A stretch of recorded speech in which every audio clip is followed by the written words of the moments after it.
دوستوں غلط صحبت نے ایک شوہر کو اپنی ہی زندگی کا مجرم بنا دیا۔ کبھی کبھی انسان وقتی اندازے اور چند نوٹوں کے لیے ایسا فیصلہ کر لیتا ہے جو پوری زندگی کا عذاب بن جاتا ہے۔ جس نے غلط دوستوں کی باتوں میں آ کر اپنی ہی دنیا اجاڑ لی۔ وہ سمجھتا رہا کہ سب کچھ قابو میں ہے، مگر حقیقت اس کے اندازے سے کہیں زیادہ خوفناک تھی۔ ایک وفادار بیوی، ایک کمزور شوہر، کہانی دل کو ہلا کر رکھ دے گی۔ یہ صرف ایک کہانی نہیں، ہمارے معاشرے کا ایک تلخ سچ بھی ہے۔ کبھی کبھی انسان دوسروں کے ہاتھوں نہیں بلکہ اپنی کمزوریوں کے ہاتھوں تباہ ہوتا ہے۔ آخر میں جو ہوا وہ کسی نے سوچا بھی نہیں تھا۔ یہ کہانی آپ کو آخر تک سوچنے پر مجبور کر دے گی۔ میرے دوست اکثر محفلوں میں بیٹھ کر اپنی بیویوں کے بارے میں مذاق کیا کرتے تھے، لیکن سلیمان کی بات سب سے الگ ہوتی تھی۔ وہ ہر بار عورتوں کی عزت کو مذاق بنا دیتا تھا، کبھی کسی کی بیوی کے حسن پر تبصرہ کرتا تو کبھی کسی مجبوری پر ہنستا۔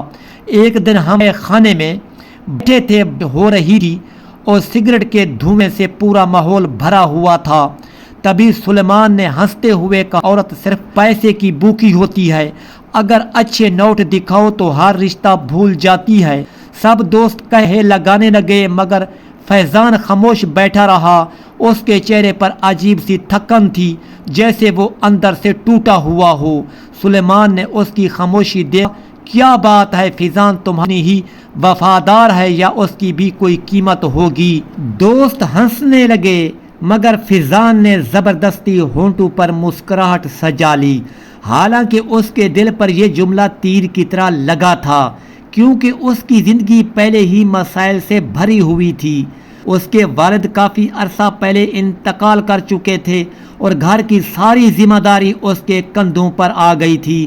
وہ ایک چھوٹی سی موبائل شاپ پر کام کرتا تھا، جہاں پوری مہینے کی تنخواہ بھی بامشکل گھر چلانے کے قابل ہوتی تھی۔ اس کی بیوی مریم ایک خاموش اور با پردہ لڑکی تھی جو ہر مشکل میں اس کا ساتھ دیتی تھی۔ مریم کبھی فضول فرمائش نہیں کرتی تھی، بلکہ اکثر اپنے کپڑوں تک پرانے پہن لیتی تاکہ گھر کا خرچہ چل سکے۔ خراب ہے کیونکہ اس کے دوست گزار رہے تھے جبکہ وہ قرضوں میں ڈوبا ہوا تھا۔ ایک رات جب وہ گھر واپس آیا تو مریم موم بتی کی روشنی میں اس کے پھٹے ہوئے کتے پر سلائی کر رہی تھی۔ بجلی پھر چلی گئی تھی اور گھر بھٹی بنا ہوا تھا۔ مریم نے مسکرا کر کہا، آج میں نے تمہاری پسند کی دال بنائی ہے، تم تھکے ہوئے لگ رہے ہو۔ فیضان نے بے دلی سے خاموشی سے لیٹ گیا، لیکن اس کے ذہن میں دوستوں کی باتیں گھومتی رہیں۔ اگلے دن موبائل شاپ کے مالک نے اسے تنخواہ کیونکہ کاروبار نقصان میں جا رہا تھا۔ فیضان شدید پریشان ہو گیا، اس کے اوپر مکان کا کرایہ بھی باقی تھا۔ اس پریشانی میں اس نے فون کیا اور کچھ پیسے ادھار مانگ لیے۔ پھر بولا، پیسے تو مل جائیں گے، بدلے میں کچھ دینا پڑے گا۔ فیضان سمجھ گیا کس طرف اشارہ کر رہا ہے۔ اس نے غصے میں فون بند کر دیا، لیکن رات بھر کروٹیں بدلتا رہا۔ غربت انسان کو اندر سے کمزور کر دیتی ہے اور شیطان ایسے ہی لمحوں میں دل میں اتر ہے۔ اگلی شام سلیمان خود دو دوستوں کے ساتھ اس کی دکان پر آ گیا۔ وہ کہے لگاتے ہوئے بولا، یار اتنا غصہ کیوں کرتے ہو، ہم تو مزاق کرتے ہیں، مگر اگر واقعی پیسے چاہیے تو ایک رات کی محفل رکھ لیتے ہیں، تمہارے سارے قرض اتر جائیں گے۔ فیضان نے پہلے انکار کیا، مگر پھر اسے بیمار ماں کی دوائیاں یاد آئیں، گھر کا کرایہ یاد آیا اور جیب میں پڑے آخری چند سکے یاد آئے۔ اس کے اندر کا انسان اور شیطان آپس میں لڑنے لگے۔ رات گئے، جب وہ گھر پہنچا تو مریم جائے نماز پر بیٹھی دعا مانگ رہی تھی اور اس کی آنکھوں میں عجیب سکون تھا۔ مریم نے فیضان کو دیکھا تو فوراً پانی لائی اور بولی، اللہ بڑا مہربان ہے، وہ ضرور کوئی راستہ نکالے گا۔ فیضان نے اس کی بات سنی مگر نظریں چرا لیں، کیونکہ اس کے دل میں ایک خطرناک فیصلہ جنم لے چکا تھا۔ وہ اسے خود اپنے آپ سے نفرت محسوس ہونے لگی تھی، مگر لالچ اور مجبوری آہستہ آہستہ اس کے ضمیر کو دبا رہے تھے۔ اسی رات اس نے سلیمان کو پیغام بھیج دیا کہ وہ کل رات ان سے ملنے کے لیے تیار ہے۔ اگلے دن صبح ہی فیضان کے دل میں عجیب بے چینی تھی۔ وہ بار بار خود کو سمجھانے کی کوشش کر رہا تھا کہ وہ صرف دوستوں کے ساتھ ایک محفل رکھے گا، اس کے بعد سب ختم ہو جائے گا، قرض بھی اتر جائیں گے اور زندگی پھر سے پہلے جیسی ہو جائے گی۔ مگر دل کے کسی کونے میں ایک خوف مسلسل جنم لے رہا تھا، جیسے کوئی آنے والی تباہی اسے پہلے ہی خبردار کر رہی ہو۔ مریم حسب معمول صبح جلدی اٹھ گئی تھی۔ اس نے گھر صاف کیا، پھر خاموشی سے ناشتہ بنایا۔ فیضان اس دوران مسلسل اسے دیکھتا رہا۔ مریم کے چہرے پر عجیب سی معصومیت تھی۔ وہ ہر بات پر اللہ کا شکر ادا کرتی تھی، حالانکہ اس کی اپنی زندگی تکلیفوں سے بھری ہوئی تھی۔ ناشتے کے دوران مریم نے دھیمی آواز میں کہا، کل رات میں نے خواب دیکھا، ہم دونوں کسی روشن جگہ پر کھڑے تھے اور تم بہت خوش تھے۔ فیضان کے ہاتھوں سے چائے کا کپ لرز گیا۔ اسے لگا جیسے کسی نے اس کے دل پر پتھر رکھ دیا ہو، مگر اس نے فوراً نظریں چرا لیں اور مصنوعی مسکراہٹ کے ساتھ بولا، خوابوں کا کیا ہے، وہ تو بس خواب ہوتے ہیں۔ دوپہر تک سلیمان کے مسلسل پیغامات آتے رہے۔ وہ بار بار یاد دلاتا رہا تھا کہ رات کی محفل کسی بڑے فارم ہاؤس میں رکھی گئی ہے اور وہاں اچھے خاصے پیسے مل جائیں گے۔ فیضان ہر پیغام کے ساتھ مزید کمزور ہوتا جا رہا تھا۔ شام ڈھلے اس نے جھوٹ بولا کہ ایک امیر گاہک نے دونوں کو رات کے کھانے پر بلایا ہے۔ مریم نے فوراً سادہ سا سوٹ نکالا اور تیار ہونے لگی۔ اس نے خوشی سے پوچھا، کیا واقعی کوئی اچھا موقع ملا ہے؟ شاید اللہ ہماری مشکل آسان کرنے والا ہے۔ فیضان نے بامشکل ہاں میں سر ہلا دیا، مگر اس کی نظریں زمین پر جمی رہیں۔ رات کو وہ دونوں رکشے میں بیٹھ کر شہر کے باہر ایک سنسان فارم ہاؤس کی طرف روانہ ہوئے۔ راستے بھر مریم خاموش بیٹھی رہی، جبکہ فیضان کے دل کی دھڑکن مسلسل تیز ہو رہی تھی۔ اسے بار بار لگ رہا تھا کہ وہ واپس مڑ جائے، مگر ہر بار غربت اس کے قدم روک لیتی۔ فارم ہاؤس کے باہر بڑی بڑی گاڑیاں کھڑی تھیں، اندر رنگین روشنیاں تھیں اور اونچی آواز میں موسیقی بج رہی تھی۔ سلیمان دروازے پر ہی کھڑا تھا۔ اس نے آگے بڑھ کر فیضان کو گلے لگایا، پھر مریم کو ایسی نظروں سے دیکھا کہ فیضان کا دل کانپ گیا، مگر اب بہت دیر ہو چکی تھی۔ سلیمان نے ہنستے ہوئے نوٹوں سے بھرا لفافہ فیضان کے ہاتھ میں تھما دیا اور بولا، فکر نہ کرو، تم آج کے بعد بادشاہ بن جاؤ گے۔ فیضان نے کپ کپاتے ہاتھوں سے لفافہ پکڑا اور مریم کو اندر لے گیا۔ بڑے ہال میں کئی اجنبی آدمی بیٹھے تھے، ان کی نظریں مریم پر جم گئی۔ مریم گھبرا کر فیضان کے قریب ہو گئی۔ اس نے دھیمی آواز میں پوچھا، یہ کیسی جگہ ہے، ہم یہاں کیوں آئے ہیں؟ فیضان کے ہونٹ خشک ہو گئے، وہ کوئی جواب نہ دے سکا۔ سلیمان آگے بڑھا اور مصنوعی ہمدردی سے بولا، بھابی آپ آرام کریں، آج آپ لوگ ہمارے خاص مہمان ہیں۔ پھر اس نے فیضان کو ایک طرف لے جا کر کہا، آپ پیچھے مت ہٹنا، سب لوگ پیسے دے چکے ہیں۔ فیضان کے جسم سے جیسے جان نکل گئی۔ اس نے کانپتی آواز میں کہا، صرف تھوڑی دیر کی بات ہے نا۔ سلیمان زور سے ہنسا اور بولا، اب اتنا معصوم مت بنو، رات ابھی شروع ہوئی ہے۔ اسی لمحے مریم نے دور سے پریشانی بھرے انداز میں فیضان کو دیکھا۔ اس کی آنکھوں میں سوال تھے، خوف تھا اور ایک عجیب سا بھروسہ بھی کہ اس کا شوہر اسے کبھی نقصان نہیں پہنچائے گا، مگر فیضان اپنی نظریں نہ ملا سکا۔ کچھ دیر بعد سلیمان نے دو دوست مریم کو اوپر والے کمرے کی طرف لے جانے لگے۔ مریم گھبرا گئی۔ اس نے فوراً فیضان کا ہاتھ پکڑ لیا اور کانپتی آواز میں بولی، مجھے یہاں اچھا نہیں لگ رہا، ہم گھر چلتے ہیں۔ فیضان کے دل میں ایک لمحے کے لیے شدید طوفان اٹھا۔ اسے لگا وہ سب کچھ چھوڑ کر مریم کو لے کر بھاگ جائے، مگر اگلے ہی لمحے سلیمان نے اس کے ہاتھ میں مزید نوٹ تھما دیے اور سرگوشی کی، تمہاری ساری غربت آج ختم ہو جائے گی۔ فیضان خاموش کھڑا رہا اور مریم کی پکڑ آہستہ آہستہ اس کے ہاتھ سے چھوٹ گئی۔ مریم کی آنکھوں میں اب خوف کے ساتھ ٹوٹا ہوا یقین بھی شامل ہو چکا تھا، جبکہ فیضان پہلی بار خود کو انسان نہیں بلکہ ایک زندہ لاش محسوس کرنے لگا تھا۔ اوپر والے کمرے کا دروازہ بند ہوتے ہی فیضان کے کانوں میں مریم کی ڈری ہوئی آواز گونجنے لگی۔ وہ نیچے ہال میں بیٹھا تھا مگر اس کے ہاتھ مسلسل کانپ رہے تھے۔ سلیمان اور باقی دوست کہے کہے لگا رہے تھے، کوئی شراب کے گلاس بھر رہا تھا اور کوئی نوٹ گن رہا تھا، لیکن فیضان کے لیے ہر آواز کسی عذاب سے کم نہیں تھی۔ اس نے کئی بار اٹھ کر اوپر جانے کا سوچا مگر ہر بار سلیمان اسے روک لیتا اور کہتا اب پیچھے ہٹنے کا فائدہ نہیں، تم نے سودا خود کیا ہے۔ وقت گزرتا جا رہا تھا اور فیضان کا دل عجیب خوف سے بھرتا جا رہا تھا۔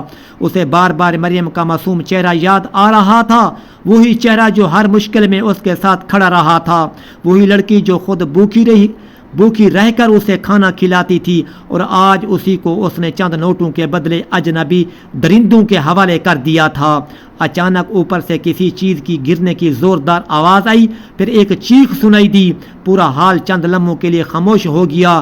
سلیمان فوراً کھڑا ہوا اور تیزی سے اوپر بھاگا، باقی دوست بھی اس کے پیچھے چلے گئے۔ فیضان کے قدم جیسے زمین میں گڑ گئے تھے مگر پھر وہ بھی کانپتے ہوئے اوپر پہنچا۔ کمرے کا منظر دیکھ کر اس کے ہوش اڑ گئے۔ مریم زمین پر گری ہوئی تھی، اس کے ماتھے سے خون بہ رہا تھا، اس کی سانسیں بہت تیز چل رہی تھیں۔ کمرے میں موجود لوگ بری طرح گھبرائے ہوئے تھے۔ کسی نے کہا یہ اچانک بھاگنے لگی تھی، کسی نے کہا اس نے خود کو بچانے کی کوشش میں کھڑی کھڑکی سے ٹکر مار دی ہے، مگر حقیقت کیا تھی یہ کوئی نہیں جانتا تھا۔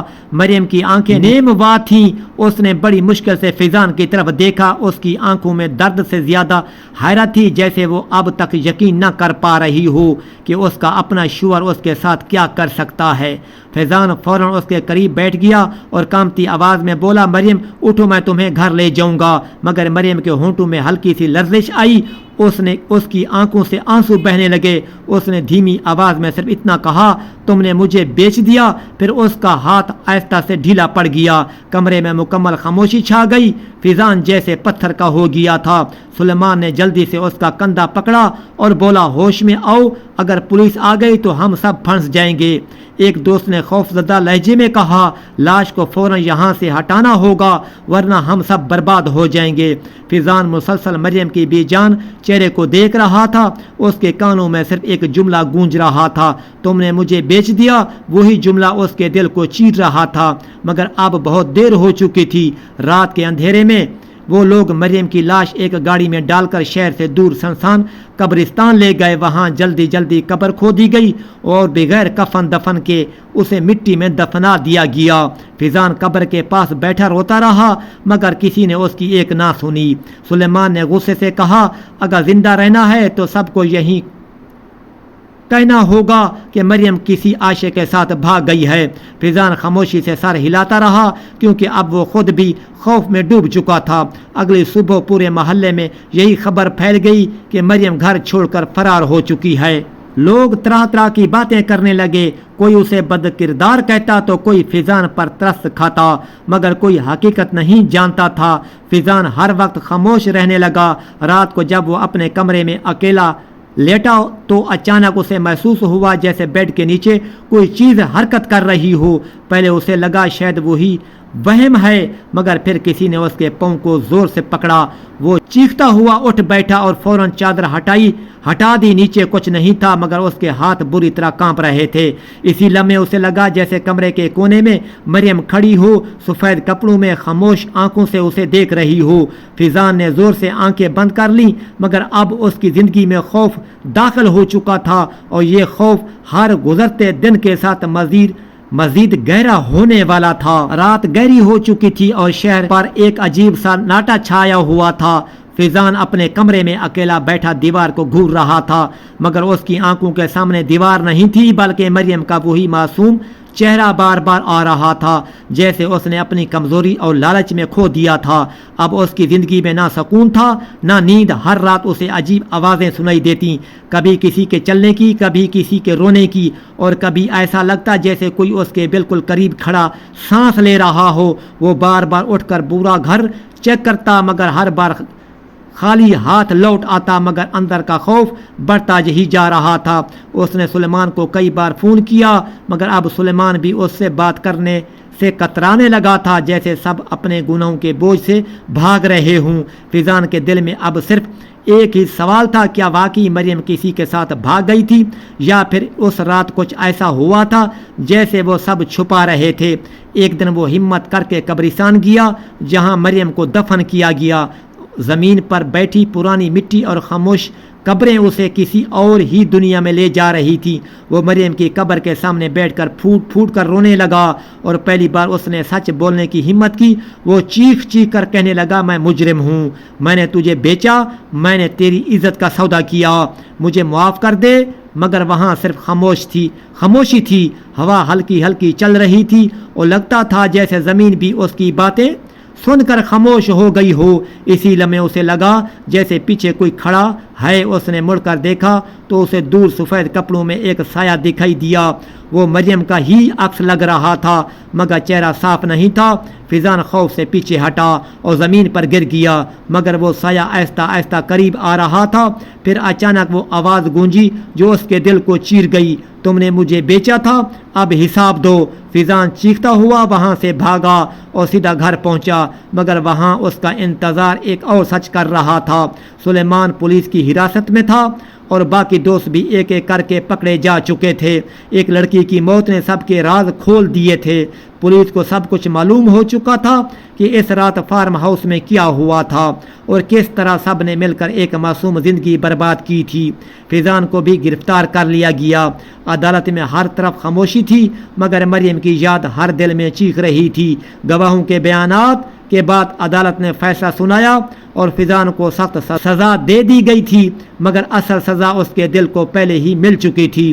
جیل کی تاریک کوٹری میں بیٹھا وہ ہر رات مریم کو محسوس کرتا، کبھی اس کی آواز، کبھی اس کے قدموں کی چاپ، اور کبھی اس کی خاموش نگاہیں۔ اسے یوں لگتا جیسے وہ ہر وقت اس کے ساتھ ہو، مگر اب معاف کرنے والا کوئی نہیں تھا۔ وقت گزرتا رہا، مگر اس کی تڑپ کم نہ ہوئی۔ آخر ایک دن اس نے دیوار پر کانپتے ہاتھوں سے لکھا، انسان سب کچھ کھو سکتا ہے مگر ضمیر نہیں، اور جس دن ضمیر مر جائے اس دن انسان بھی اندر سے مر جاتا ہے۔ کہانی یہیں ختم ہو گئی، مگر سب باقی رہ گیا کہ لالچ اور غلط فیصلے انسان کو صرف انجام تک نہیں پہنچاتے، بلکہ اسے جیتے جی روز مار دیتے ہیں۔